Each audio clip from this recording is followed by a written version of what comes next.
La France doit-elle boycotter l'Eurovision alors que la demi-finale se tient aujourd'hui le 12 et que la finale se tient le 16 mai? 5 pays ont annoncé boycotter cet événement qui rassemble 166 millions de téléspectateurs. Pourquoi? Pour dénoncer la participation israélienne qui perpétue le génocide dans la bande de Gaza et intensifie la colonisation illégale en Cisjordanie. Pierre Barbancé, grand reporter au service Monde et spécialiste du Moyen-Orient, est avec nous pour en discuter. Pierre, avant qu'on parle précisément de cette année du boycott et de la présence d'Israël, on entend à chaque fois que l'Eurovision est un événement apolitique, pas de politique dans l'Eurovision, c'est l'union des peuples, etc. Est-ce que l'Eurovision est vraiment un événement complètement apolitique?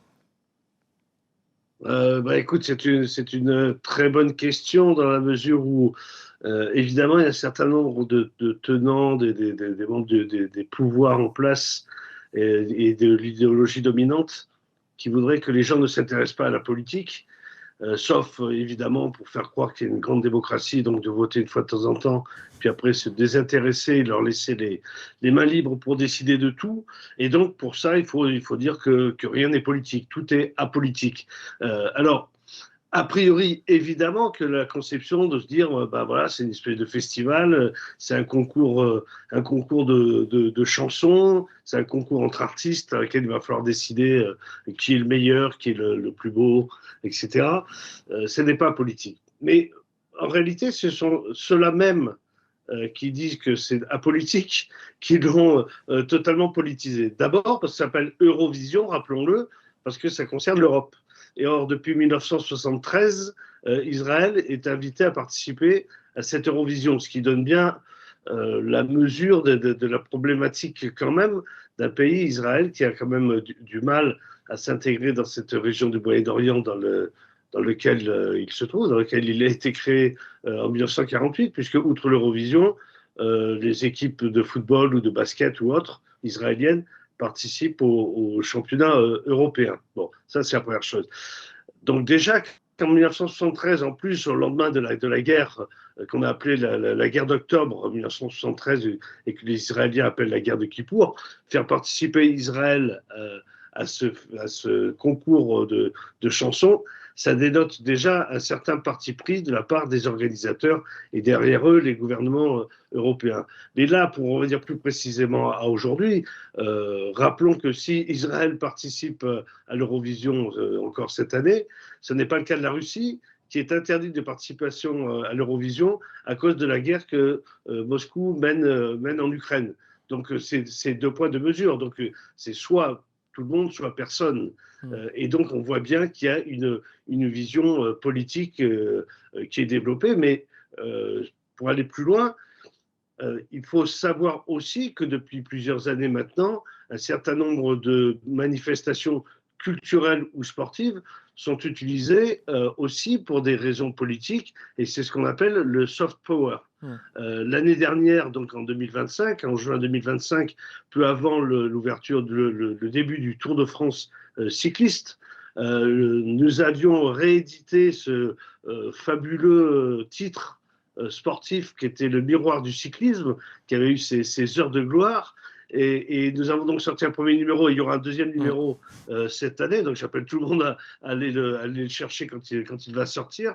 Nous avions sorti donc un numéro dans lequel j'avais commis un article notamment sur le soft power israélien dans le cyclisme avec cette équipe de cyclistes israéliennes qui se pavanait aux couleurs de l'équipe israélienne. Alors, et tout en reconnaissant d'ailleurs qu'ils étaient des ambassadeurs d'Israël, en tout cas le directeur, le patron de cette équipe, qui est un ami de Netanyahou, le premier ministre israélien, disait lui-même que ça servait d'ambassadeur pour Israël au moment où Israël commet un génocide dans la bande de Gaza. Donc voilà, on en est là aujourd'hui. Alors peut-être on va voir plus loin sur ce qui va se passer, alors qu'aujourd'hui se tient la première demi-finale de l'Eurovision 2026. Ouais, ouais. Il y a effectivement beaucoup d'exemples qui montrent que l'Eurovision est politique. On en parlait, on discutait avec le chat juste avant que tu arrives. Moi, un exemple qui m'avait aussi marqué, c'était en 2022, où l'Eurovision se tenait quelques mois après l'invasion de la Russie, enfin l'invasion de l'Ukraine par la Russie, et où c'était l'Ukraine qui avait gagné. Et évidemment, pour les Ukrainiens et Ukrainiennes, ça représentait, voilà, pour eux, c'était l'Europe et avec nous et derrière nous. Donc, sur le côté apolitique de l'Eurovision, on y repassera. Tu disais que tu parlais du cyclisme, que l'équipe d'Israël, pour l'équipe d'Israël, c'était aussi une manière d'avoir un ambassadeur, de mener ce soft power. Pourquoi est-ce que la participation israélienne à l'Eurovision est si importante? Qu'est-ce que Israël a à gagner? Est-ce que c'est de montrer que Israël fait partie des démocraties occidentales ordonnées, etc., face à l'obscurantisme islamiste du Moyen-Orient? Est-ce qu'en caricaturant, c'est un petit peu ça qu'il se joue avec les Israéliens? Oui, oui, c'est totalement ça. Il y a une volonté de la part d'Israël de s'intégrer totalement, de montrer que ce n'est pas un pays à part, que c'est un pays normal, entre guillemets, et en plus, cette participation à une manifestation culturelle européenne relève encore plus de la vision quand même du sionisme tel qu'elle est développée en Israël aujourd'hui. Et donc, c'est cette volonté-là de montrer que non, Israël est un pays tout à fait normal. Ce qui se passe à côté, c'est pas très très grave. Il faut continuer comme ça dans la joie et la bonne humeur. Mais où on voit que c'est très important pour Israël de participer à ce genre de manifestation, c'est que l'année dernière, déjà, il y avait eu des problèmes puisque il y avait eu beaucoup d'étonnement de la part de certains organisateurs de cette Eurovision sur les votes pour le chanteur ou la chanteuse israélienne, je ne me souviens plus très bien si c'était un chanteur C'était une chanteuse, je ou une crois. chanteuse, où visiblement les votes avaient été assez organisés. On voit encore cette année que la chaîne israélienne Cannes a lancé des appels à ce que les gens votent pour le chanteur israélien, même si ça n'a pas en réalité pas tellement d'importance, parce que le vote n'est pas simplement un vote des gens comme ça. Il y a un certain nombre de gens qui sont nommés pour voter, mais ça démontre déjà qu'il y a une tentative de mobilisation en Israël autour du chanteur qui va représenter ce pays. Et donc, c'est aussi une volonté d'unir les Israéliens avec leur chanteur et leur bannière qui est censée représenter toute la politique israélienne. Donc on voit bien, y compris pour Israël même, l'importance de sa participation et l'importance que ce soit accepté. D'où, à contrario, l'importance des boycotts qui a lieu. Justement, le boycott, on le disait, il y a 5 pays qui ont annoncé boycotter, c'est-à-dire qu'ils n'enverront pas de chanteurs, de chanteuses ou de groupes artistiques participer à l'Eurovision. L'Irlande, la Slovénie, l'Espagne, l'Islande et les Pays-Bas. Donc, eux, ils ont dit qu'ils n'iraient pas. Il y a ensuite 3 pays parmi eux, l'Espagne, La l'Irlande. Slovénie, sur les 5. La Slovénie, je ne l'ai pas dit? Je sais plus.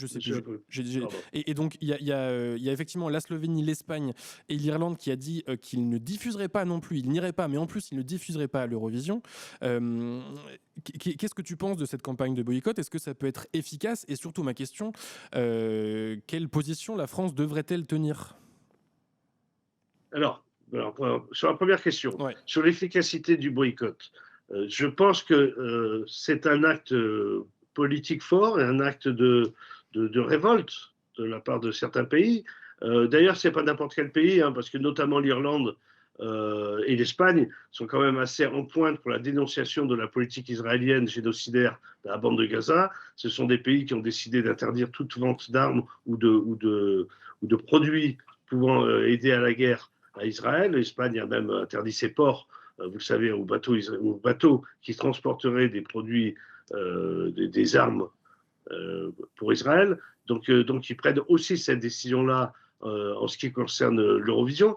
Donc, c'est important. Je ne sais pas si ça va aboutir. Visiblement, ça n'aboutira pas. Mais l'important, c'est que tout ça ne passe pas comme une lettre à la poste et ça ne passe pas comme si c'est normal qu'Israël participe à ce genre d'événement. Ça permet aussi, puisque là, ce sont des pays officiellement qui le font, de montrer qu'effectivement, tous les pays ne sont pas obligés de s'aligner et la France aurait eu beau jeu de participer à ce boycott et de dire et de diffuser ce soir sur les chaînes de télévision, au lieu de diffuser cette Eurovision, de diffuser par exemple des reportages tels que ceux qu'on a pu, ou des documentaires tels que ceux qu'on a pu voir sur Arte, sur la question de la Palestine, ou le film Palestine 36, ou ce remarquable documentaire, encore une fois, qui est passé il y a presque 2 semaines maintenant, qui revient sur les raisons de la problématique au Moyen-Orient, sur l'occupation israélienne, la création d'Israël, etc. Donc c'était un bon moyen. Mais je rappelle aussi que on parle beaucoup de l'Eurovision aujourd'hui, mais vendredi dernier, c'est à Venise que ça s'est passé, puisqu'à l'occasion de la Biennale de Venise, la Biennale, c'est un grand rendez-vous international de l'art contemporain, avec des pavillons nationaux. Euh, les employés, plus de 1000 employés de cette biennale, se sont mis en grève et ont manifesté contre le pavillon israélien, contre l'ouverture et la présence du pavillon israélien. Et ça n'est pas, comme pourraient le dire certains, une mesure antisémite, c'est parce que ces mêmes employés ont constaté que le pavillon russe, lui, a été fermé officiellement à un moment donné. Pour les raisons évoquées plus tôt, c'est-à-dire la guerre menée par la Russie en Ukraine. Et les organisateurs de la Biennale ont décidé de rouvrir le pavillon russe, et c'est Bruxelles, c'est l'Union européenne qui est immédiatement intervenue pour dire que si le pavillon russe rouvrait, les subventions de l'Union européenne à la Biennale de Venise seraient supprimées. Donc on voit bien qu'il y a une vraie question politique qui est menée, et avec des pressions très très fortes de la part de l'Union européenne, qui visiblement n'a pas la même attitude s'agissant d'Israël. On peut se demander pourquoi, et c'était une véritable question à poser. Là, tu commençais à parler de la position de la France. Alors, j'ai pas forcément les déclarations en tête de Jean-Noël Barrot, mais globalement, la France ne boycottera pas l'Eurovision. La France sera bien présente. Est-ce que, selon toi, c'est un manque de courage de nos représentants français de ne pas vouloir boycotter l'Eurovision pour protester contre la présence israélienne, ou est-ce que c'est aussi une forme de soutien que si Israël a bien sa place à l'Eurovision, Israël est un État fréquentable avec qui on peut discuter, échanger, commercer, etc. Je dirais que c'est les deux en fait.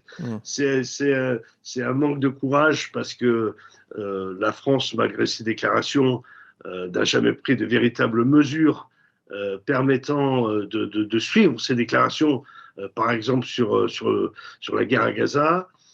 La France n'a jamais utilisé évidemment le mot de génocide, mais aucun acte par rapport à l'occupation ou à la colonisation. Le même Jean-Noël Barrot, ministre français des Affaires étrangères, s'est félicité de la mesure prise par l'Union européenne il y a quelques jours de sanctionner 7 colons. Ouais. 7 colons. Je rappelle qu'il y a 700 000 colons en Cisjordanie qui occupent le territoire palestinien, et que ce n'est pas 7 colons qui tous les jours